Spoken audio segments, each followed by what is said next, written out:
Itatiaia Saúde. Oferecimento Ciências Médicas, uma instituição Feluma. Itatiaia Saúde de hoje está recebendo aqui a nutricionista, nossa convidada, Rafaela Cordeiro. Oi, Rafaela, bom dia. Bom dia, Patrícia. Bom dia, Assi. Bom dia. Quanto tempo, né? Que você não participa do programa. Que coisa boa vir informar para os nossos ouvintes internautas. Pois é, muito feliz de estar aqui. O assunto de hoje, gente, do Itatiaia Saúde é muito importante. O uso das canetas emagrecedoras. Nós já falamos a respeito aí da consequência com a pele e agora nós vamos abordar a questão da nutrição. Rafaela Cordeiro, conte pra mim, não me esconda nada. Conte. A pessoa que faz o uso da caneta emagrecedora tem um resultado muito bom e rápido visivelmente. Ela emagrece. Mas como que fica a nutrição desse corpo? Então, a questão é essa, né? Olhar para esse lado, olhar para a nutrição. Porque o peso realmente cai de forma rápida, né? E às vezes muito grande. Porém, devido a essa perda abrupta, a gente também pode ter um grande impacto na nutrição, né? Essa pessoa ela pode ficar com uma nutrição prejudicada e também com a tal da sarcopenia, né? Porque grande parte da perda de peso, estima-se em média 40%, pode ser de massa muscular. Então, o que não é nada interessante para a saúde desse indivíduo.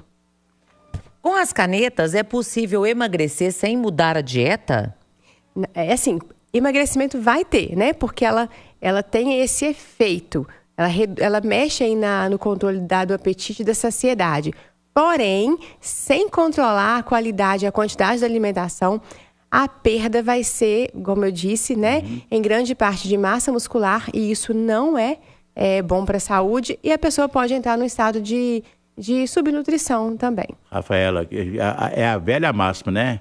Fecha a boca. Né? Quer emagrecer, fecha a boca. Fazer esse balanço que a gente chama de balanço energético negativo, porém de forma controlada. É verdade. Sobre a deficiência nutricional, Rafaela, o uso da caneta emagrecedora pode trazer essa deficiência? Como que a pessoa sabe se precisa suplementar? Como que é feito esse acompanhamento? Então, pode trazer porque a redução do apetite fica muito grande. Né? Então, a pessoa acaba, como disse, né? Ficando sem apetite, ela acaba comendo muito pouco e, às vezes, nesse muito pouco, não prioriza a qualidade, então o impacto nutricional pode ser muito grande. Então, para isso, ela precisa mesmo procurar, no caso, um nutricionista, que é o profissional apto para prescrever para ela um plano alimentar ajustado, personalizado, para que ela consiga ter, né, esse emagrecimento devido ao uso no caso, como a gente chamou de canetas emagrecedoras, né? Porém, é controlado.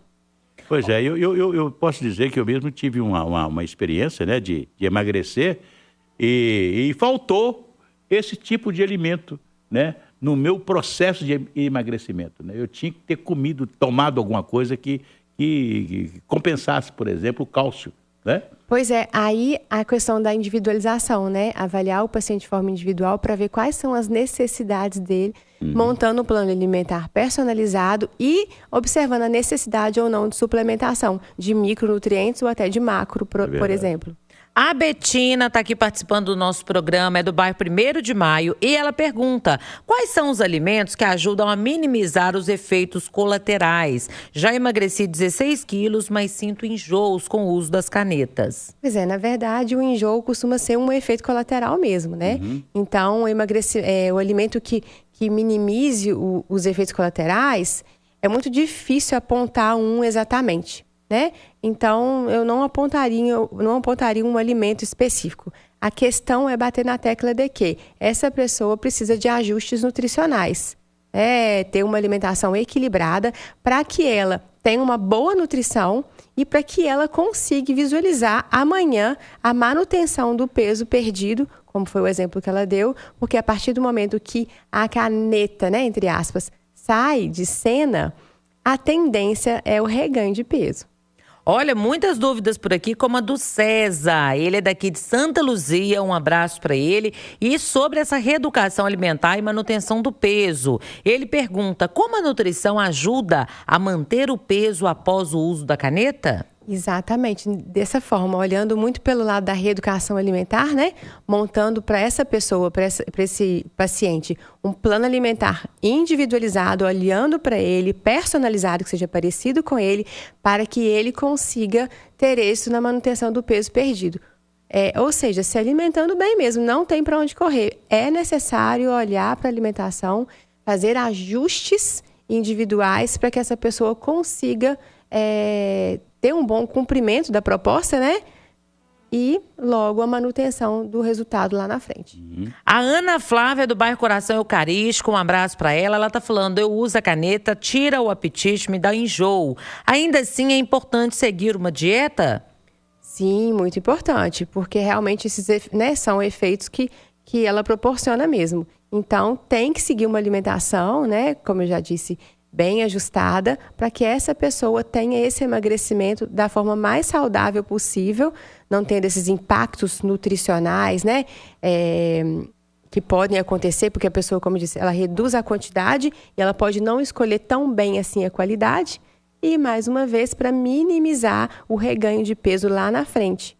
Olha, a Valentina está relatando aqui o efeito sanfona. Ela diz que emagreceu 27 quilos e agora já ganhou novamente 23 quilos. Ela não conseguiu manter uma dieta sem o uso da caneta. E ela pergunta qual que é o papel da nutricionista nessa fase de transição para não ganhar peso e definitivamente parar de usar a medicação? Então, o nutricionista tem que estar com esse paciente desde o início, né, para ajudá-lo aí nesse processo, nessa mudança de hábito, para que quando suspenda o uso da caneta, que ela consiga já ter andado bastante, como eu disse, nesse caminho da reeducação alimentar e consiga manter isso posteriormente, porque o que se mostra é que dentro de mais ou menos um ano após a parada do uso da caneta, no caso... Um ano?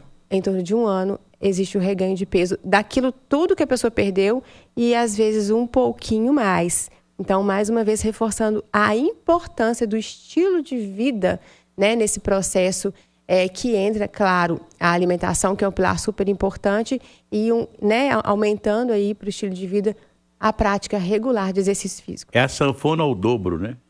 Mais ou menos isso.